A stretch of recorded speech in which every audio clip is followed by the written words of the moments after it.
What's up, you guys? It's Six. Welcome back to my channel. Today's video is kind of random. I had a video planned. I was going to do a hourly comic day video, but I have never participated in hourly comic day, and more importantly, I don't really usually make comics. I thought that it would be a fun thing at the time when I had planned it, but when it came down to it, within the first hour, I was like, man, I took like a 3-hour bubble bath. That's not fun. And then what am I gonna do for the rest of the days? Or the rest of the illustrations? Have an illustration that spans from 8 a.m. to 5 p.m. that's work on commissions? That's not fun. That's not entertaining. I would end up with probably like 3 or 4 comics of stuff that I did throughout the day, because I don't do much. I don't do enough to make hourly comic day interesting. And also, it just wasn't fun to draw. I started drawing that stupid bath for the bubble bath, and I was like, I don't want to do this. I don't want to do this. It doesn't sound fun. And something that I am trying to make a better habit of this year is to make art that I think is fun. And so instead of doing that, I decided to do a painting that I have wanted to do for a couple of weeks now. Initially, it started off as I was doing a promotional video for this, what brand is this? Oh my god, this Artify detail brush set that I saw on TikTok. I submitted a free sample request, and I did not expect them to respond, much less to actually send them to me, and I love them. This has nothing to do with the TikTok that I made. I'm not promoting, like, it's not a sponsored YouTube video. I'm telling you guys about them because they were genuinely good. If you want to get them, you can go to my TikTok shop and go and get them for me, because that helps me a lot. But I really like them. But the reason that I'm bringing it up is because this illustration was initially going to be part of the promotional video. For that, I had a heart-shaped regular canvas that I drew this bow that I saw on Pinterest on, so I could test out these brushes. And then I remembered that I hate painting on canvas so much. I don't ever properly what do they call it? Gesso my panels or my canvases or anything that I use. I just don't do that because I don't usually paint. So for me to be using, I hated canvas. And when I started using them on that piece, I was ruining it. It was looking really, really bad. I could see all of the texture. I was building up all of these layers because I'm very impatient. The way that I work in gouache on wood is really nice because it soaks into the surface, so my layers dry very quickly, and then I'm able to kind of like layer faster and get a deeper, more like rich, opaque color down in a quicker amount of time. Whereas on canvas, it kind of just sits on top of the surface. It gets really chunky, and it looks ugly. It was bad. I was not enjoying the process of it at all, so I nixed that. Then instead, I just ended up going over a Luna moth painting that I already had and doing some more detailing on that because I didn't feel like I had enough depth and value on that piece. So I was like, I'll just go in there. But that bow piece stuck out in my brain. I wanted to do it so very badly. And I just kept not having time to do it because I was having, I was doing commissions. I was working on other YouTube videos that actually had like thoughts planned out for them, themes, things that I wanted to talk about during them. So I just ended up not doing it until I went to Target, which I won't be doing again for a while, unfortunately, because of stupid decisions that they are making, which sucks because these canvases, this one that I'm using right now, don't go to Target and get this. But if you already got it, lucky you, lucky me. This was $5 for a little set of heart canvases that are meant for it's like from a little kid toy kit where you're just supposed to make a holiday decor for Valentine's Day. Basically, it's like a fun little project you do with your family. But I was like, this is $5 for some good looking, it's 1 inch thick, about a 1 inch thick wood canvas for $5, and you get 3 little hearts. that is precious and adorable, I will be purchasing. So I did be purchasing. And once I got those in my hands, I was like, oh God, the bow, I want to paint the bow so bad. So the minute that I realized that the hourly comic day was not working out, I was like, okay, now is my time. Now is my excuse. I get to work on this piece that I've been wanting to do because I don't have anything else in mind for this piece. So I'm just gonna talk about what it's like for me to work in gouache. I guess this is my gouache process video. I am by no means an expert in this medium. I am very, very, very new to gouache. I started using it, specifically jelly gouache, I should say. This is an acrylic gouache. I do have acrylic gouache. I have used it on the occasion, but I'm not like solidly familiar with the difference between that and jelly gouache at the moment. I think the only difference is that acrylic gouache is a little thicker from what I'm seeing, maybe a little bit more opaque. Like the difference between like semi-transparent like acrylic paint, but like you can still build it up and like make it opaque. I'm not sure. I'm not an expert, so I don't know the exact difference between the two. But I will say I am immensely more familiar with jelly gouache than I am my acrylic gouache set, which sucks because it was expensive. But anyway, so I primarily use jelly gouache. I opened a new set for this too because my old one got moldy, which is gross. I really need to look up how to properly re-wet these because I had this kit for a very, very long time. It's been like 3 or 4 years, maybe something like that.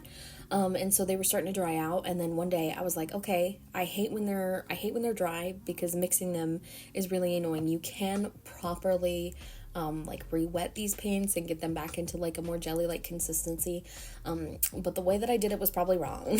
It was probably wrong, and they got moldy and they got gross, so I had to open an entirely new palette for this that I had not used yet, and I liked it a lot. I like when they're freshly wet. They're so easy to mix. This is a very bad explaining my process video because I don't know what my process is really. So what I do most of the time is I take my subject. More often than not, it's a bug. Actually, this is my first time painting anything in gouache that hasn't been a bug. I've only done, 1, 2, 3, 4, 5,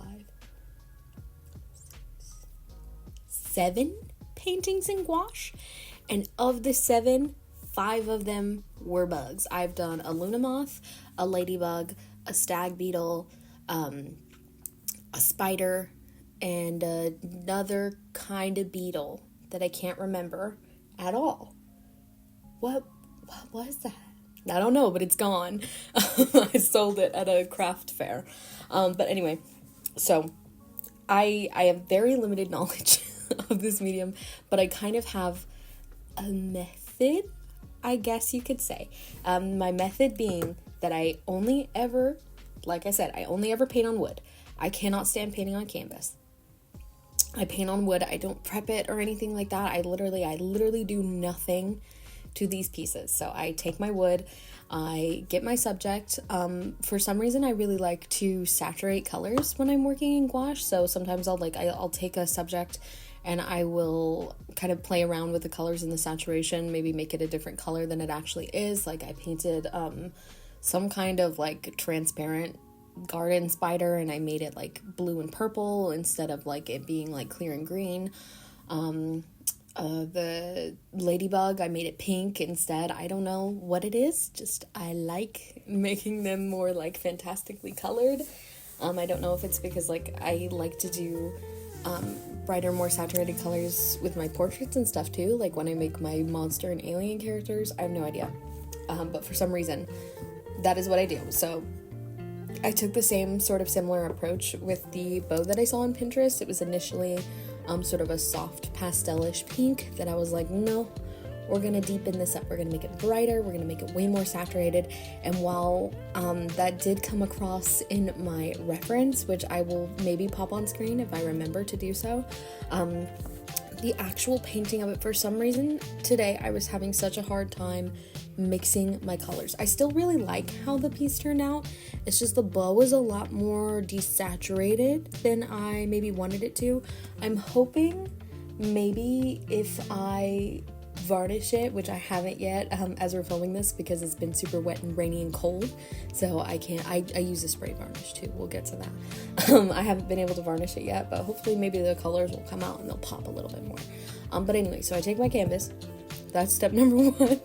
I take my canvas and then I'll usually sketch in like a very pigmented like pencil. Sometimes I'll even use like a Sharpie, because something that terrifies me about paint, and the reason that I've stayed away from any type of painterly medium for the most part when I've been freelancing, because I used it in high school and stuff because I had to.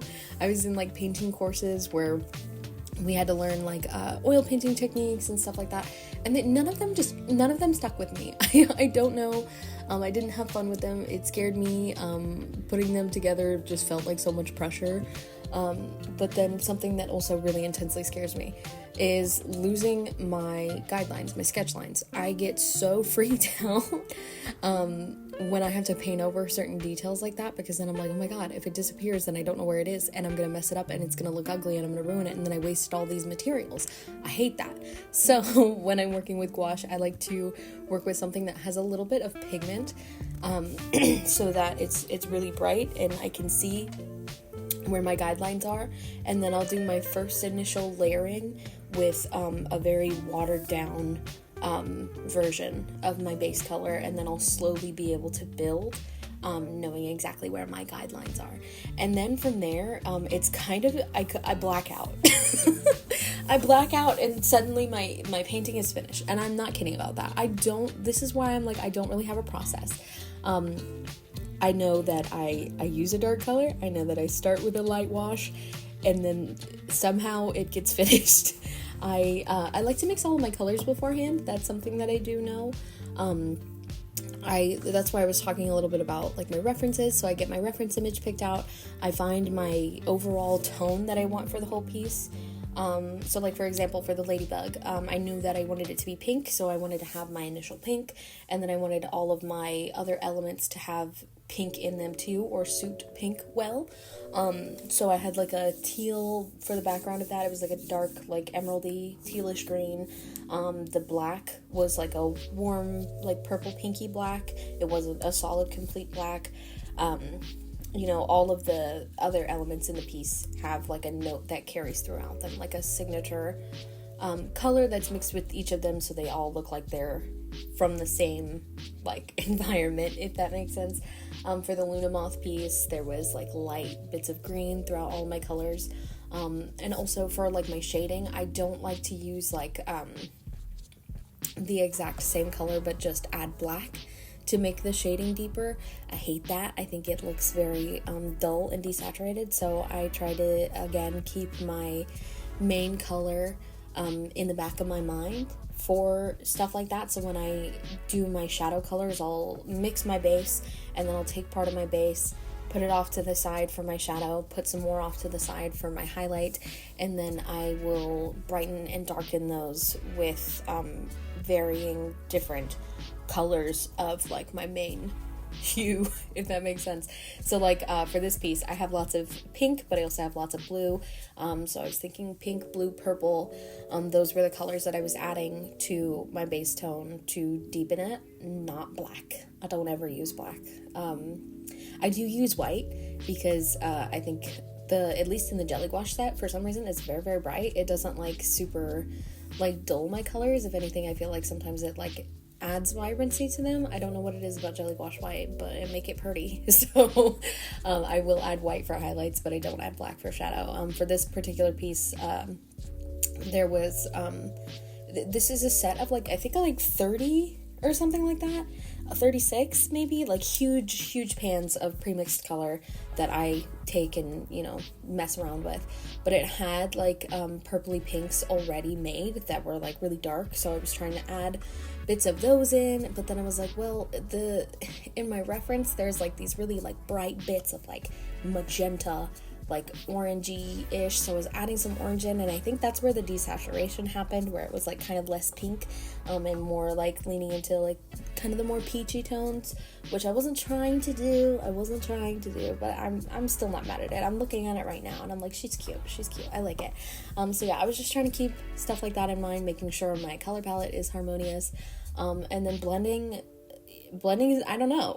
I take a look at my reference, and something I think that helps when I'm working in gouache is I try to remind myself not to make things look exactly like my reference photo. It's good if things look kind of messy and painterly. I think that's the vibe that I like to go for with gouache. I do like to have areas of like sharpness and like clean line work, which is crazy because I don't really do that in my normal traditional pieces, or at least I didn't used to back in the day. I used to like sketch lightly in Copic, and then I would sketch in Copic. I used to sketch in pencil and then go immediately in with my Copic. I used to completely ignore line art, but I think for some reason, working digitally for all these years, I've kind of like found a way to worm that into my traditional work, which I think is kind of interesting to me, because I hate line work. I hate it, but I like it here. I don't know what it is. And it's easier in gouache for some reason. Like I don't like dislike it the same way that I do when I'm doing it with like a fine liner or something, for example. I don't know what it is. I'm like a completely different artist when I work in gouache. It's like my brain is on a completely different like plane, and I'm just going and doing things, and then I come to and I'm like, who made that? I don't know. It's interesting to me. But yeah, I try to keep some areas clean, but I try to keep some areas painterly, and the main thing that I try to focus on is making sure that I have a good balance of values. So like I don't really care if like the values are in like the exact same spots that they are in the reference, or if they're painted in the exact same way as they are in my reference.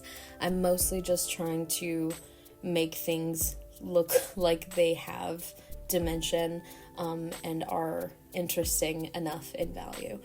So that's kind of what it was for this piece. I finished mostly the bow on camera, and then I planned to do the background off camera, thinking that it was going to be like super simple. I just was going to do a wash of blue in the background with some darker and lighter areas of like kind of like more textured brush strokes, so it had like some kind of visual interest. And then I kind of went off the rails. So you guys will see that here shortly when I reveal the final piece. Because what happened was I ended up, when I finished the bow, at first I was like, okay, it's perfect. I'm going to put my background on. And then I lifted it up to film a clip to show like the finished like main portion of the painting. And then I was like, wow, that's skewed, huh? That's way off to the side. That's not good. That wasn't necessarily my intention. So now I have to put other elements in the background so that it looks like I did that on purpose. So I added some paper stars on a little string because I thought they were cute. I don't know. I initially was gonna do like beads and stuff too, but then when I put the beads on, I was like, ooh, that's ugly. So I just ended up doing the stars and keeping the string, and I kind of continued the stars and the string a little bit on the outer border of the piece because I thought it would be pretty. And I was right. I really like this illustration. I hope you guys like the end result. As you guys are watching this, this piece might be up for sale on my shop. I don't know if it will still be available by the time that I put up this video, by the time it gets up there, but I am planning to list this on my shop. So if it's not sold yet, you can find the place to go and buy it down in the description. It will be available on my coffee shop. If it's not available anymore, it won't be there. But if it is, you can go and get it. You can go and get it right now. That's awesome. That is pretty much it for this video, you guys. I hope you enjoyed me rambling about absolutely nothing and watching me talk about a medium that I don't know how to use, but am enjoying using nonetheless. I hope you guys are excited for next week's video. I'm doing an art style bend challenge. So if you want to, well, I am planning to do an art style band challenge. So if you guys have anything that you think is like definitive about my art style, that you want to see me do the complete opposite of, leave that down in the comments so I can make a note of that and try that out if I end up doing that video. I say if, because I plan to do the art style bend many a time, and then I just don't know what to do to make it opposite, so I don't. But if you guys have suggestions, leave them down below. I'm going to do it. Huge shout out to my patrons for making videos like these possible. I love you guys so much. I am so excited to start on February's rewards. That's happening very soon. February is representing Year of the Horse, which, drawing a horse. I am scared, but I've been on kind of like an art like kick lately. Everything that I've been making, I've been really enjoying. I haven't like had a moment where I've drawn something and been like, I don't like that, it looks terrible, and nitpicked every single aspect of it. I've just been kind of doing it, which is great. That is a great feeling. I'm really feeling energized about my work and what I've been making lately. So that's super cool. Very slay. Enjoy that very much. Anyway, enough rambling. Next month's gonna be cool. If you want to check out the Patreon and be with all the awesome little peeps I just mentioned on screen a little bit ago, you can check out the Patreon. It's patreon.com/6studios. And of course, thank you to all of you who are somehow still watching this YouTube video despite, again, me talking about absolutely nothing. I appreciate you guys just as much. If I did not have you guys here, I would not be making videos like this and able to do fun little projects and stuff like that. So I love you, I appreciate you, and I will see y'all in the next one. Bye.